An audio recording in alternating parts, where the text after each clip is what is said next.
When I pushed open the door, my mother was sobbing quietly, and my father was shaking with barely contained rage. My sister's husband stood in the middle of the living room of the house I had purchased, my parents' anniversary present, a $425,000 oceanfront estate, jabbing his finger at my father as if he were an intruder. "This is my property," he snarled, his tone dripping with self-importance. "Get out!" My father's grip tightened on the arm of the dining chair, his knuckles turning white, his self-respect clinging by a thread. My mother murmured, "Please, not this again." Then I stepped inside. The room fell dead silent. He whipped around to face me, that cocky grin flickering, like a burglar caught in the act of gloating. My sister went rigid, her gaze bouncing between us. She hadn't counted on me showing up that weekend, neither of them had. I still recall the first time I met her husband, Mark, all charm back then, the type who clasped your hand with both of his, as though extra warmth could mask greed. He grinned too readily, praised too fast, but my sister, Hannah, lit up in his presence.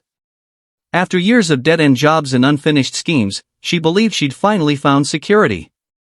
I wanted to believe it as well, so I opened my arms to him, financed their starter home, slipped him a discreet loan for his venture.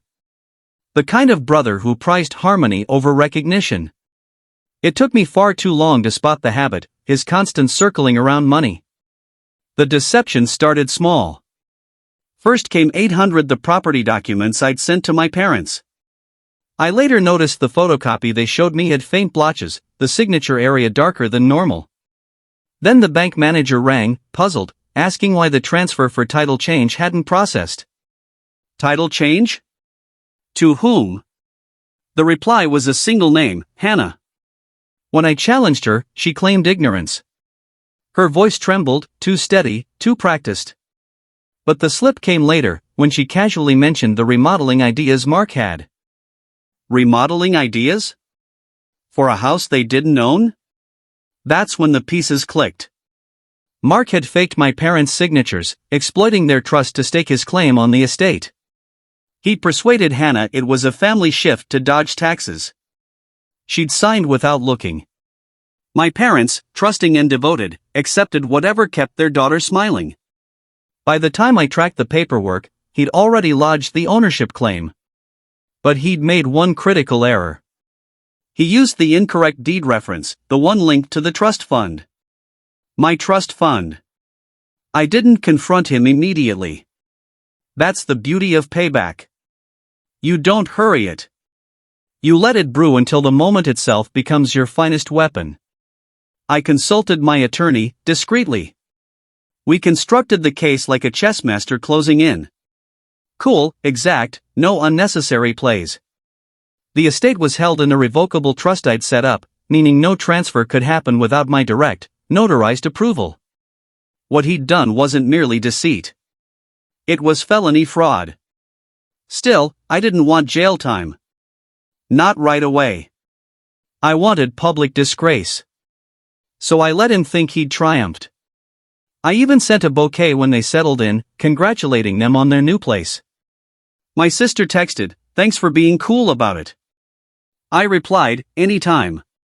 4 months they threw gatherings, shared ocean view selfies, labeled it the family's legacy. I observed in silence as Mark paraded around my parents' gift like a self-made tycoon. Then came the 50th anniversary. I instructed my parents to go along, to let them host it at the estate. I promised them one thing, trust me, just this once. The day arrived. The air hung thick with brine and lies. Mark had invited his co-workers, his backers, everyone he'd been trying to dazzle. When I entered, chatter stopped cold. I felt every stare pivot. Mark tugged at his collar. "You weren't invited," I finished for him. "I know." I set a black folder on the granite island. My lawyer trailed behind, silent as a ghost. "These," I said, flipping it open, "are the authentic trust documents, the genuine ones." He went blank. "That's not forgery," I interrupted, "under your name. Electronic signatures, doctored files, routed funds, all documented." The blood left his face. My sister's hand shot to her lips. I pushed another page his way, an eviction notice. Effective immediately, I said, you're squatting.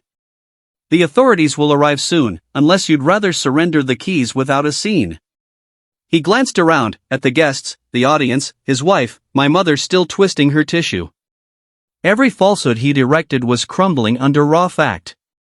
When the officers showed up, I barely spoke, just signed a few lines. They led him out. His voice broke as he yelled, "You'll pay for this." I smiled, faintly. "I already have," I said. "That's why I'm finished." After he was removed, Hannah collapsed in tears. "I didn't know," she repeated.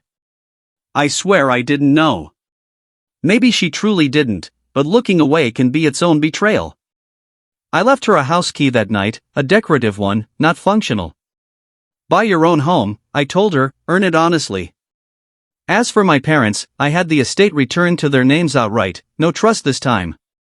They deserved serenity, not safeguards. When I stopped by the next morning, my father sat on the veranda, watching the dawn. He said softly, "You didn't just reclaim our house, you reclaimed our honor." I stayed quiet.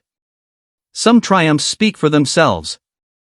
I walked to the railing, let the ocean breeze slap my face and watched the waves crash, fierce, purifying, relentless. That's the lesson of betrayal. It teaches you to stop reacting and start directing. I didn't ruin him from fury. I ruined him because he confused generosity with frailty, and now he'll never confuse it again. Don't forget to like, subscribe, and hit that bell icon so you never miss a twist. Stay tuned to Reddit Tales Times for your daily dose of drama, laughs, and unbelievable stories.